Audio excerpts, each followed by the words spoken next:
कहा जाए, लड़कपना कहा जाए, हुई थी। एक व्यक्ति द्वारा हाथ जोड़ के कह दिया गया कि कोई हिसाब नहीं है, कोई किताब नहीं है। नमस्कार, मैं जो है इस समय नागा बाबा सरोवर पे आया हूं। जैसा कि आप लाइट पीछे देख रहे हैं और यहाँ पर घाट पर देखिए पूरा बेदी बना हुआ है। काफी यहाँ पर भीड़ था और यहाँ पर ये देखिए मैं दिखा रहा हूँ कि यहाँ पे जो है कि बहुत से लोग उपस्थित हैं और यहाँ पर नगर पंचायत अध्यक्ष भी हैं और न्यू ऑक्सफोर्ड के प्रबंधक चंद्रिका प्रताप यादव जी भी हैं और बहुत से लोग हैं। ये सूर्य भगवान हैं जिनकी पूजा होती है। और आइए हम बात करते हैं नगर अध्यक्ष जी से। तो नगर पंचायत अध्यक्ष राम आशीष बर्नवाल जी हैं। आज हम इनसे चर्चा करेंगे कि इन्होंने यहाँ पे कैसी व्यवस्था की है और क्या किया है, सारी जानकारी इनसे लेते हैं। तो आइए हम बात करते हैं राम आशीष बर्नवाल जी से। भैया सबसे पहले आपको नमस्कार। नमस्कार जी। तो सबसे पहले आप हमें ये बता दीजिए कि जो मूर्ति है, ये जो प्रतिमा है, ये कहाँ से आप लाए हैं?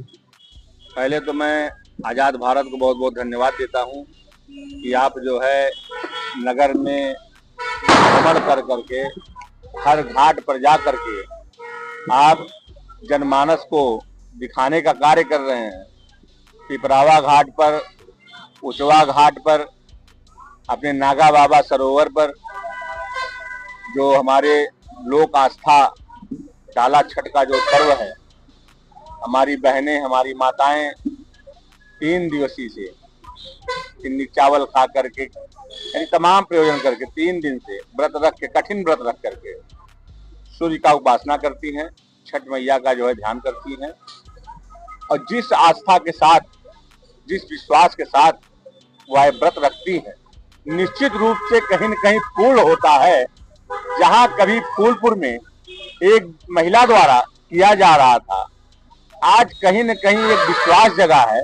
हजारों हजार की संख्या में लोग यहाँ पर, लगभग 75-80 वेदी बनी है, वहां पर भी बना है। हर घाट पे आप देख रहे हैं हजारों की भीड़ लग रही है और कहीं न कहीं लोगों की मनसा की पूर्ति हो रही है, जिसके कारण लोगों में एक विश्वास पैदा हो रहा है। एक भावना है। हमारे सनातनी समाज में कहा गया है कि लोग जिस आस्था के साथ रहते हैं उसकी पूर्ति पे उसको बढ़ चढ़ के हिस्सेदारी करते हैं। जी, आ गई आस्था की बात। तो आप जो है सूर्य की मूर्ति ही बैठाते हैं या इसके अलावा माँ लक्ष्मी हैं और माँ दुर्गा जी भी हैं, बहुत सारे नगर देवता हैं? जी जी। तो क्या उनका भी आप प्रतिमा बैठाते हैं? क्योंकि आस्था की बात ये एक ऐसा पर्व था जो सूर्य के डूबने पे अर्घ दिया जाता है, सूर्यास्त जी और सूर्योदय जी। परंतु धीरे धीरे प्रचलन में एक ऐसी प्रचलन आई जी एक व्यवस्था लोगों में जैसे होता है जी। तो यहाँ पर मूर्ति स्थापना का जो है विगत कई वर्षों से चल रहा है जी। लोग इसी बहाने आकर के स्मरण करते हैं।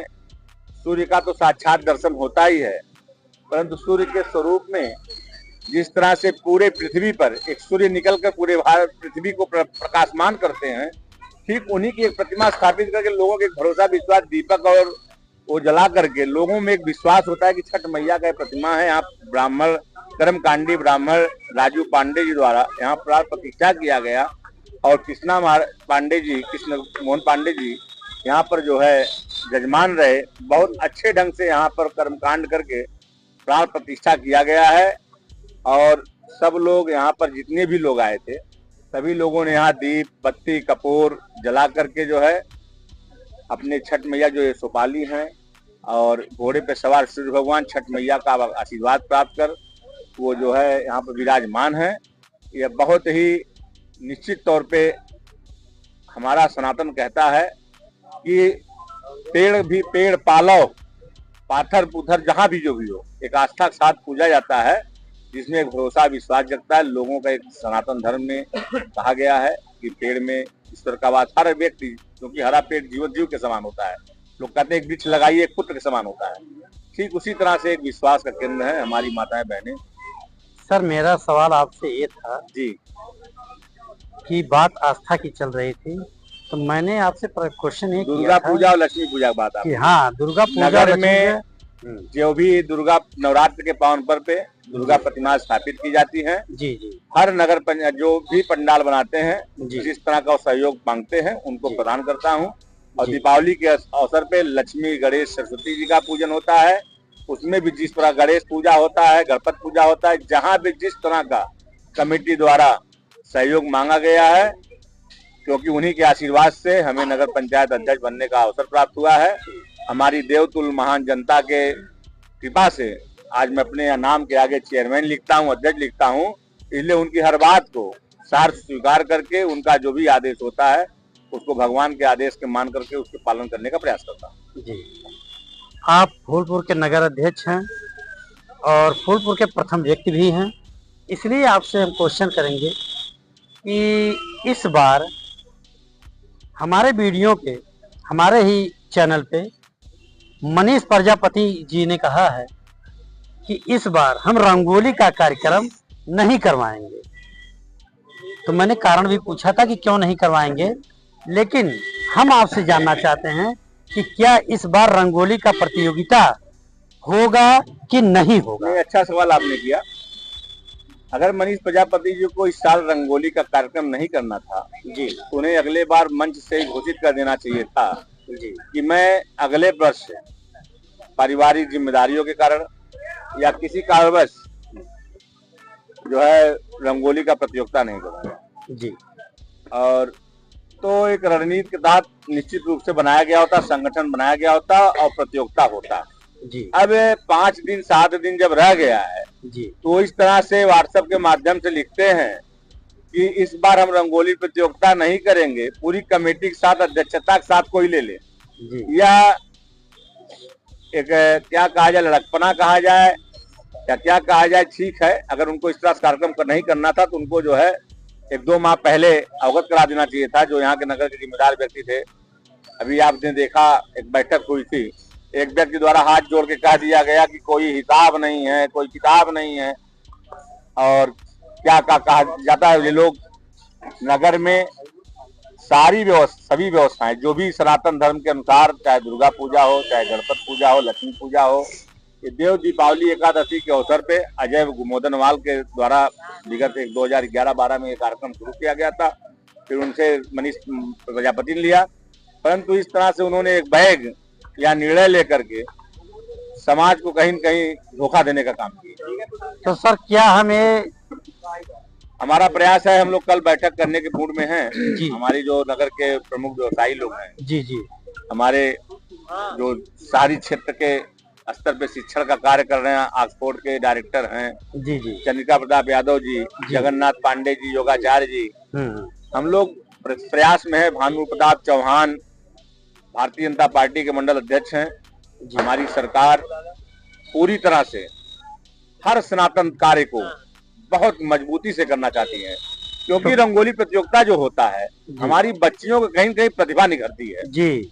तो हमारा पूरा प्रयास होगा कि रंगोली प्रतियोगिता जो हो रहा था उससे भी बेहतर जी। अभी हमारे ऑक्सफोर्ड विद्यालय में आपने देखा रंगोली प्रतियोगिता करके जी। बच्चियों के अंदर ऊर्जा भरने का जो काम, जो चित्रण के माध्यम से, जो अभी आप तो मीडिया, इलेक्ट्रॉनिक मीडिया हैं जी। अभी नवरात्र के महीना में आपने देखा रामलीला का साक्षात दृश्य ऑक्सफोर्ड में खेला गया, बच्चियों द्वारा प्रदर्शित किया गया जी। जैसे मानव पड़ रहा था कि त्रेता युग का जो रामायण चल रहा हो उस तरह का दृश्य दिखा। तो हमारा नैतिक धर्म कहता है कि अगर हम शिक्षण संस्थान चलाएं या किसी तरह जिम्मेदार पद पे हो तो अपने आने वाली पीढ़ियों में जो है हमारी, उनके अंदर कहीं न कहीं सनातन के प्रति जागरूकता जरूर पैदा किया जाए। जी बिल्कुल, जैसा कि आपने कहा, हम लोगों का प्रयास है कि कल हम लोग बैठक करके निर्णय लेने वाले हैं। हम लोग का प्रयास है कि रंगोली प्रतियोगिता हो और रंगोली प्रतियोगिता के साथ साथ नागा बाबा सरोवर में प्रयास है कि भव्य और दिव्य महाआरती का भी आयोजन किया जाएगा और नगर पंचायत द्वारा देव दीपावली के रूप में यहाँ दीपक, अगर अयोध्या में भाई हमारे मुख्यमंत्री जी ने बहुत ही शानदार तरीके से दीप का जो मेला लगाया 5 लाख दीपक का, तो हम लोग भी यहाँ पर प्रयास करेंगे कि 1000 नहीं 5000 दीपक हम लोग भी यहाँ जला करके एक संदेश देने का। फूलपुर ट्रिपल इंजन की सरकार पूरी तरह से नगर को विकास की तरफ जो है ध्यान दे रही है और करेगी। जी बिल्कुल, ये तो बहुत सुंदर बात है। अभी आपने कहा कि न्यू ऑक्सफोर्ड स्कूल में रामलीला का मंचन बहुत जबरदस्त, बहुत अच्छा हुआ। तो क्या वो जबरदस्त चीज अपने फूलपुर में हो सकता है? क्योंकि देखिए, जो चंद्रिका प्रताप यादव हैं जी, वो लक्ष्मण के रोल में जी, जीवन जगन्नाथ पांडे और जी, जी, चंद्रिका प्रताप यादव ने जो रोल प्रदर्शित किया है, देखने वालों को रोने पे विवश कर दिया। लक्ष्मण शक्ति हुआ और मेघनाथ संवाद हुआ जी। तो यहाँ पर प्रयास हम लोग कर रहे थे जी कि हम लोग स्थानीय कलाकारों द्वारा जी रामलीला का खेल खेलें, जी, परंतु फूलपुर की महान जनता ने दायित्व तो सौंपा, उन लोग को भी ये ज्ञान नहीं है। कुछ लोग रामलीला मैदान को अपनी जागीर समझते हैं और बाहरी लोगों को बुलाकर, जबकि आप देखे होंगे, गए होंगे किस तरह का जनमानस, क्योंकि जब स्थानीय कलाकारों द्वारा रामलीला प्रदर्शित होता है जी, तो उनके परिवार के लोग भी वहां उपस्थित होना चाहते हैं जी, सब परिवार रामलीला देखना चाहते हैं जी, कि हमारे बच्चे का प्रदर्शन कैसा है। जी बिल्कुल। मर्यादा पुरुषोत्तम श्री रामचंद्र जी ने जी जब कैकेयी के वरदान से, जो 2 वरदान महाराज ने दे दिया था दशरथ ने, दशरथ चक्रवर्ती राजा जी, जिसके अंदर क्षमता थी, जी, उन्होंने वरदान दिया क्योंकि उसी दिन राज्याभिषेक राम का था, हो भी चुका था। जी, दशरथ ने वहां वरदान देकर आते हैं और राम से कहते हैं कि बेटा तू वरदान को मत मानना, तुम तो अब राजा हो, मुझे कैद कर लो, मुझे कैद खाने में जेल भेज दो राजा की हैसियत से, क्योंकि मुझे कहीं न कहीं दिख रहा है कि जो श्राप मुझे मिला उसका पुत्र वियोग मेरा सामने आ रहा है। जी, तो बहुत कुछ चीजें हैं। अब हमारा प्रयास, अब नगर के लोग अगर चाहें तो यहाँ पर, जैसा कि आपने अभी कहा है, जैसा कि आपने अभी अभी कहा है कि कैकेयी ने 2 वर मांगे थे, ना, राजा दशरथ ने पूरा किया। तो फूलपुर की जनता भी जो है आपसे 2 वर मांगती है, एक रंगोली कार्यक्रम, दूसरा रामलीला, इस पे आप क्या कहेंगे? अब देखिए, रंगोली कार्यक्रम के लिए मैंने आपसे बताया कि कल हम लोग का बैठक है, उस पर निर्णय लिया जाएगा। और रामलीला के लिए आप तो जानते हैं, हमने प्रयास किया जी, सतयुग द्वापर त्रेता हर युग में राक्षस रहे हैं। ऋषि मुनि जब यज्ञ करते थे तो राक्षस में हड्डी डाल देते थे जी। परंतु आपने रामलीला गेट देखा, हमारा सुलभ शौचालय भेज रहा था तो उसमें घुस नहीं पा रहा था। पर्यटक तत्वों द्वारा किस तरह से उस गेट को संकीर्ण कर दिया गया है, अगर उसका कागज निकलवाया जाएगा तो वह गेट उसका देवड़ा हो जाएगा। परंतु यहाँ के कुछ मठाधीश लोग हैं जो समाज को आईना दिखाने का काम करते हैं। कुछ समाज के लोग को क्या कहा जाए, हमें अवसर मिला है, हम प्रयास करेंगे कि रामलीला को भव्य रूप से सजाया जाए मैदान को, ताकि कोई आवे तो उसे देखे तो लगे कि हाँ ये रामलीला मैदान।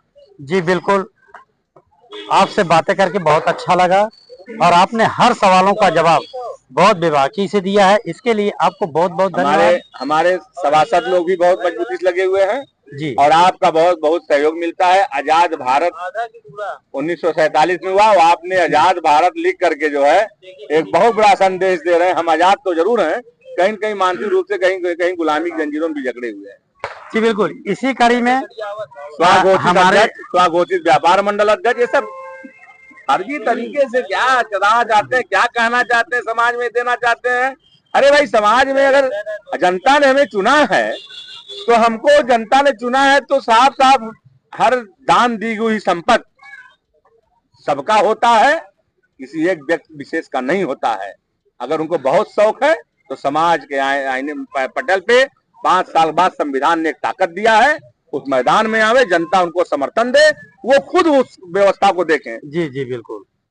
तो इसी कड़ी में हमारे बगल में बैठे हुए हैं पंडित जगन्नाथ, जो रामलीला के रीढ़ की हड्डी माने जाते थे। उन्हीं के बगल में बैठे हुए हैं उनके छोटे भाई लक्ष्मण जी, उनसे भी हम बात करेंगे।